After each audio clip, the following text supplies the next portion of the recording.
ದೇವರು ಈ ದಿನ ನಿಮ್ಮ ಸಂಗಡ ಯಾವ ವಾಗ್ದಾನದಿಂದ ಮಾತಾಡ್ತಾರೆ ನಾವು ಧ್ಯಾನಿಸೋಣ. ಆದಿಕಾಂಡ 6ನೇ ಅಧ್ಯಾಯದಲ್ಲಿ 9ನೇ ವಾಕ್ಯದಿಂದ ನಾವು ನೋಡ್ತೇವೆ. ಅಲ್ಲಿ ನೋಹನನ್ನ ಕುರಿತು ಕರ್ತನ್ ಮಾತಾಡ್ತಾ ಇದ್ದಾರೆ. ನೋಹನ ಚರಿತ್ರೆಯು, ನೋಹನು ನೀತಿವಂತನು, ತನ್ನ ಕಾಲದವರಲ್ಲಿ ತಪ್ಪಿಲ್ಲದವನು ಆಗಿದ್ದನು. ಅವನು ದೇವರೊಂದಿಗೆ ಅನ್ಯೂನ್ಯವಾಗಿ ನಡೆದುಕೊಂಡನು. ಆದ್ದರಿಂದ ದೇವರು ಅವನಿಗೆ ಒಂದು ಉತ್ತಮವಾದ ಕೆಲಸ ಕೊಟ್ಟರು ನೋಹನಿಗೆ. ಆಗ ದೇವರು ನೋಹನಿಗೆ, ಎಲ್ಲ ದೇಹಿಗಳಿಗೂ ಅಂತ್ಯವನ್ನು ತೀರ್ಮಾನಿಸಿದ್ದೇನೆ. ಭೂಲೋಕವು ಅವರ ಅನ್ಯಾಯದಿಂದ ತುಂಬಿಯದೆ. ನಾನು ಅವರನ್ನು ಭೂಮಿಯ ಮೇಲಿರುವುದೆಲ್ಲವನ್ನೂ ಅಳಿಸಿಬಿಡುತ್ತೇನೆ. ನೀನು ತುರಾಯಿ ಮರದಿಂದ ನಾವೆಯನ್ನು ಮಾಡಿಕೊ, ಅದರಲ್ಲಿ ತುಂಬು ಕೋಣೆಗಳು ಇರಬೇಕು. ಹೀಗೆ ವಿಧ ವಿಧವಾದವಂಥ ಹೇಗಿರಬೇಕು ಆ ನಾವೆಯನ್ನು ಎಂಬುದಾಗಿ ಕರ್ತನು ತಿಳಿಸಿದರು. ಇಲ್ಲಿ ನೋಹನನ್ನ ಕುರಿತು ನಾವು ಇವತ್ತು ಧ್ಯಾನಿಸೋಣ. ನೋಹನ ಜೀವನ ಚರಿತ್ರೆಯಲ್ಲಿ ನಾವು ನೋಡ್ತೇವೆ. ನೋಹನು ಒಬ್ಬ ನೀತಿವಂತನಾಗಿದ್ದ. ನೋಹನು ಆ ಕಾಲದವರಲ್ಲಿ ತಪ್ಪಿಲ್ಲದವನು. ಆತನಿಗೆ ಶೇಮ್, ಹ್ಯಾಮ್, ಎಫೆತ್ ಎಂಬ 3 ಜನ ಮಕ್ಕಳಿದ್ರು. 3 ಜನ ಸೊಸೆ, ಹಾಗೆ ತನ್ನ ಹೆಂಡತಿ.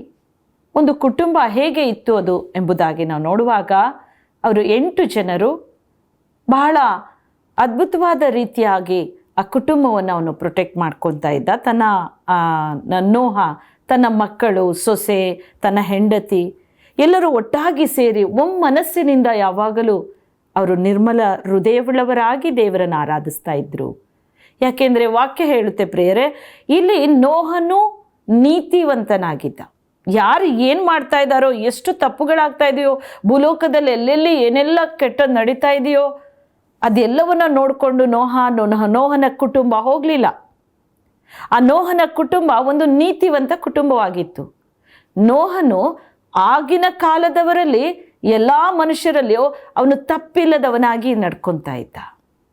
ಯಾರು ಏನಾದರೂ ತಪ್ಪು ಮಾಡಲಿ, ನೋಹ ತಪ್ಪು ಮಾಡದವನಾಗಿ ಒಂದು ನೀತಿವಂತನಾಗಿ ನಡೆದುಕೊಳ್ತಾ ಇದ್ದ. ಈ ನೋಹನ ಕುಟುಂಬವನ್ನು ನಾವು ನೋಡುವಾಗ ಈ ದಿನದ ಪರಿಸ್ಥಿತಿಗಳು ಅದೇ ಪ್ರಕಾರವಾಗಿದೆ. ಎಲ್ಲಿ ನೋಡಿದರೂ ಪಾಪವು, ಎಲ್ಲಿ ನೋಡಿದರೂ ತಪ್ಪು, ಎಲ್ಲಿ ನೋಡಿದರೂ ಗಲೀಜು. ನೋಹನ ಕುಟುಂಬ ಆ ಪಾಪವನ್ನು ನೋಡಿಕೊಂಡು ಲಕ್ಷಿಸ್ಕೊಂಡು ಹೋಗಲಿಲ್ಲ. ಅವ್ರ ಹಿಂದೆ ಅವರು ತನ್ನ ಕುಟುಂಬ ತಾನು ದೇವರನ್ನು ಸೇವಿಸ್ತಾ ನೀತಿವಂತನಾಗಿ ಆ ದಿನದಲ್ಲಿ ಇರುವಂಥ ಎಲ್ಲ ಜನರ ಮಧ್ಯದಲ್ಲಿ ತಪ್ಪಿಲ್ಲದವನಾಗಿ ನಡೆದುಕೊಳ್ತಾ ಇದ್ದ. ಇವತ್ತು ನಿನ್ನ ಕುಟುಂಬ ಹೀಗೇ ಇರಬೇಕು ಅಂತ ಕರ್ತನ ಅಪೇಕ್ಷೆ ಪಡ್ತಾ ಇದ್ದಾರೆ.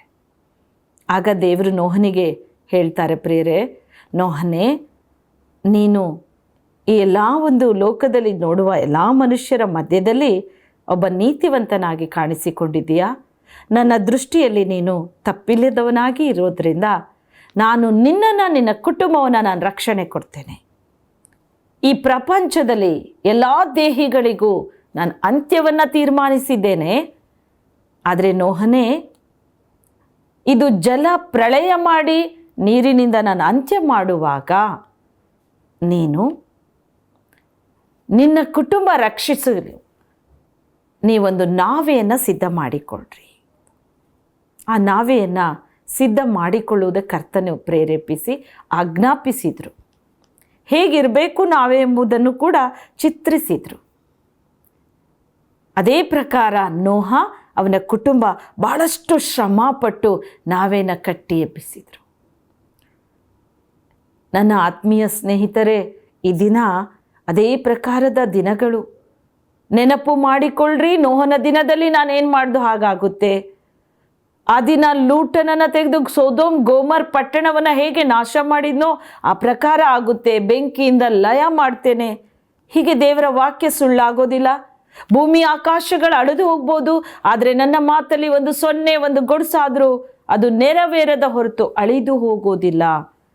ಇದು ಸತ್ಯ.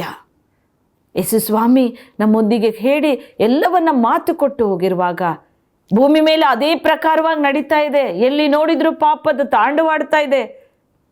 ಆದರೆ ನೀನು ನಾನು ದೇವರ ಮಗು, ಕರ್ತನ ರಕ್ತದಿಂದ ಕೊಂಡಲ್ಪಟ್ಟವರು. ನೆನಪು ಮಾಡಿಕೊಳ್ಳ್ರಿ.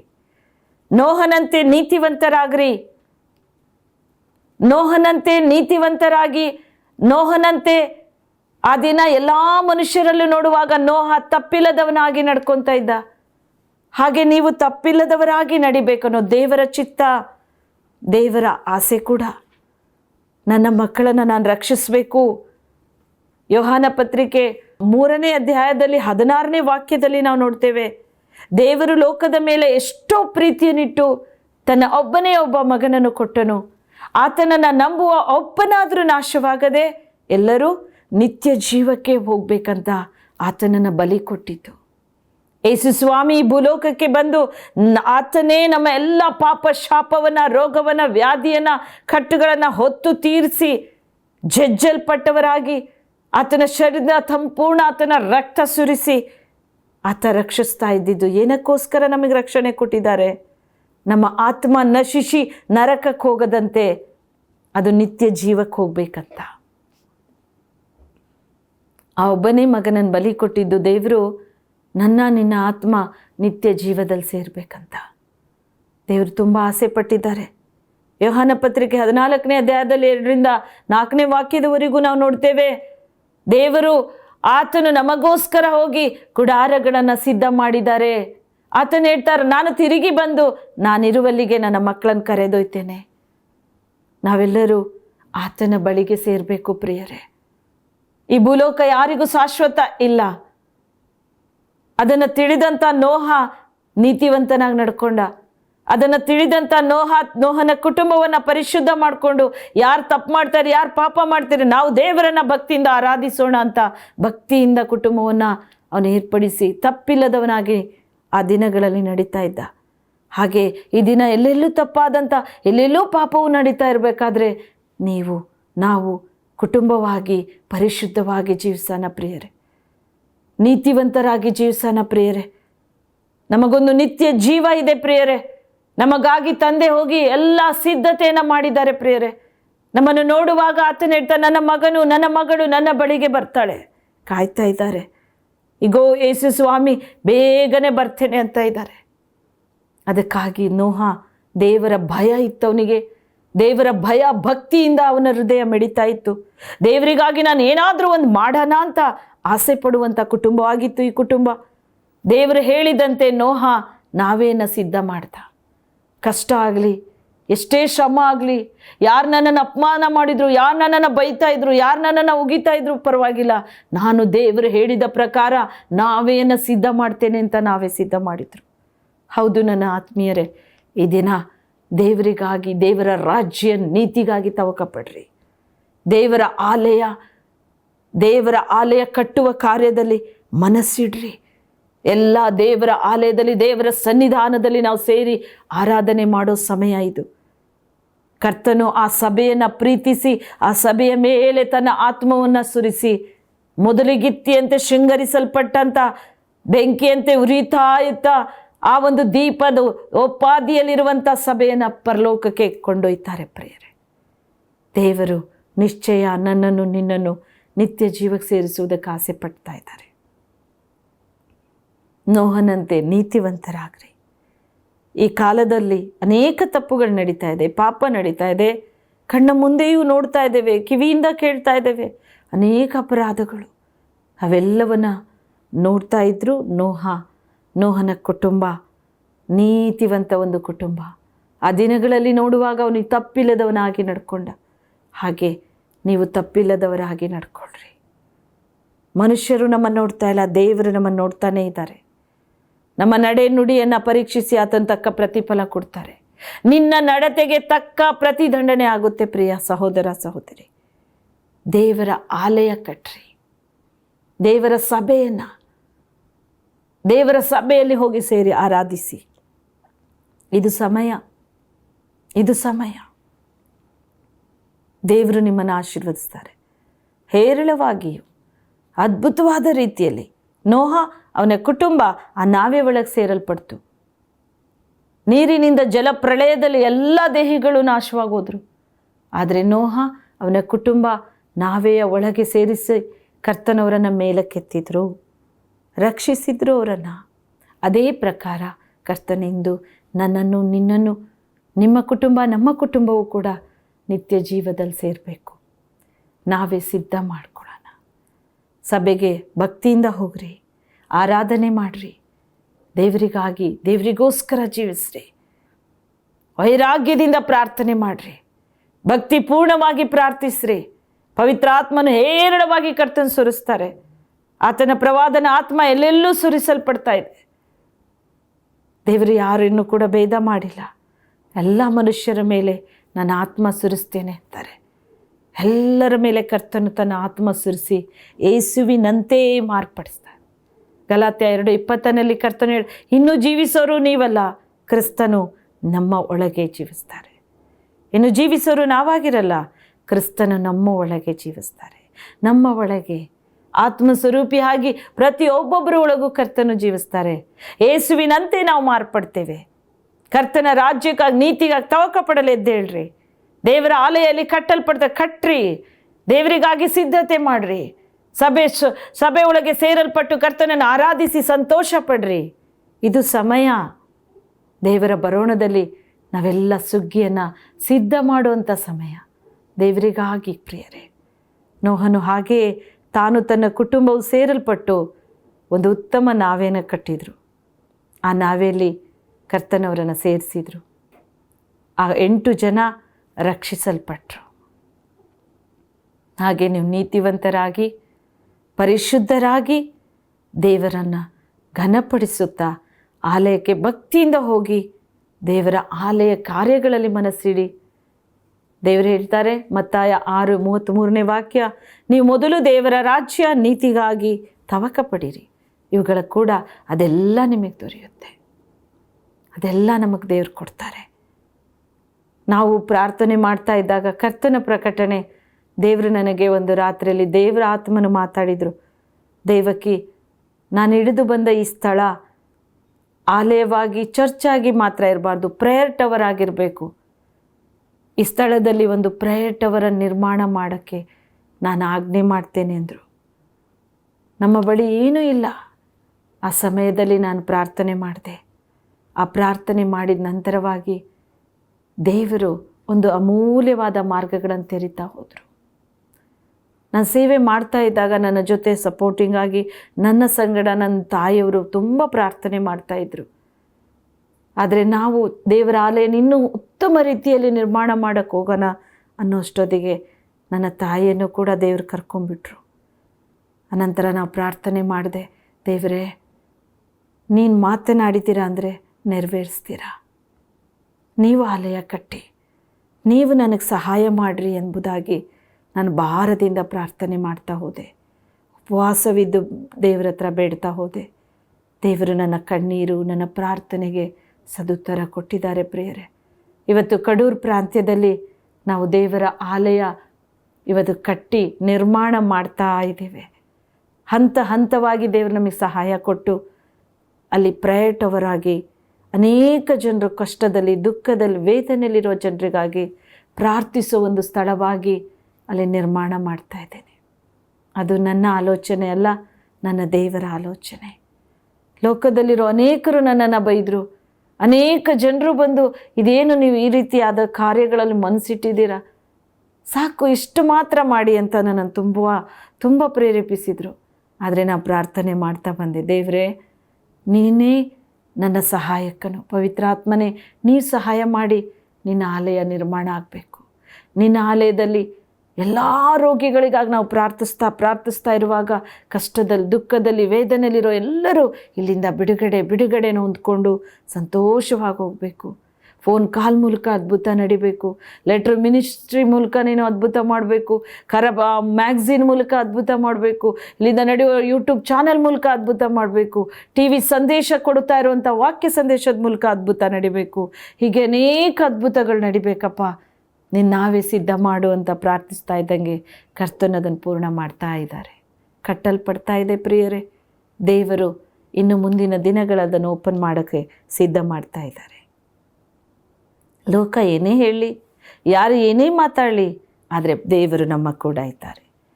ನನ್ನ ಪ್ರೀತಿಯ ದಾಸದಾಸಿಯರನ್ನು ಕುರಿತು ಹೇಳ್ತೇನೆ. ಲೋಕದಲ್ಲಿ ನಾವು ತುಂಬ ಸಂಕಷ್ಟ ಪಡ್ತೇವೆ. ಸೇವಕಿಯರು ದೇವರ ಮೇಲೆ ನಂಬಿಕೆ ಇಟ್ಟು ಪ್ರಾರ್ಥನೆಯಿಂದ ನೀವು ಕೈ ಹಚ್ಚಿ ದೇವರ ಆಲಯ ಕಟ್ಟಿ. ದೇವರು ನಿಮ್ಮ ಮನೆಯನ್ನು ಕಟ್ತಾರೆ. ದೇವರ ಆಲಯ ಕಟ್ಟಿ. ದೇವರಿಗಾಗಿ ನಾವು ಜೀವಿಸೋಣ. ಅಲ್ಲಿ ದೇವರು ನಮಗಾಗಿ ಬೇಕಾದೆಲ್ಲ ಕೊಡ್ತಾರೆ. ನೀವು ಮೊದಲು ದೇವರ ರಾಜ್ಯಕ್ಕಾಗಿ ನೀತಿಗಾಗಿ ತವಕ ಪಡೀರಿ, ಅವುಗಳು ಕೂಡ ಅದೆಲ್ಲ ನಿಮಗೆ ದೊರೆಯುತ್ತೆ. ಎಲ್ಲವೂ ದೇವರು ಸಹಾಯ ಮಾಡ್ತಾರೆ. ದೇವರ ಪ್ರೀತಿ ಅಪರಿಮಿತವಾದದ್ದು ಪ್ರಿಯರೇ. ಆತ ದೊಡ್ಡ ಕಾರ್ಯಗಳನ್ನು ಮಾಡೋ ದೇವರು. ನೋಹನ ಕುಟುಂಬ ನಾವೇ ಒಳಗೆ ಸೇರಲ್ಪಟ್ಟಾಗ ಅವರು 8 ಜನರು ಕೂಡ ರಕ್ಷಿಸಲ್ಪಟ್ರು. ಅವರ ಮೂಲಕ ಸಂತತಿ ಉಂಟಾಯಿತು. ಎಂಥ ಆಶೀರ್ವಾದ ಆ ಕುಟುಂಬ ಹೊಂದಿಕೊಳ್ತು ಅಲ್ಲ ಪ್ರಿಯರೇ. ದೇವರು ನಮ್ಮ ಕುಟುಂಬಗಳ ಮೂಲಕ, ನಮ್ಮೊಬ್ಬೊಬ್ಬರ ಮೂಲಕ, ಕರ್ತನ ಆಲಯದ ಮೂಲಕ ದೇವರು ಸಾವಿರಾರು ಲಕ್ಷಾಂತರ ಕುಟುಂಬಗಳಿಗೆ ಸಂತತಿಗೆ ಆಶೀರ್ವಾದ ತರುವವರಾಗಿದ್ದಾರೆ.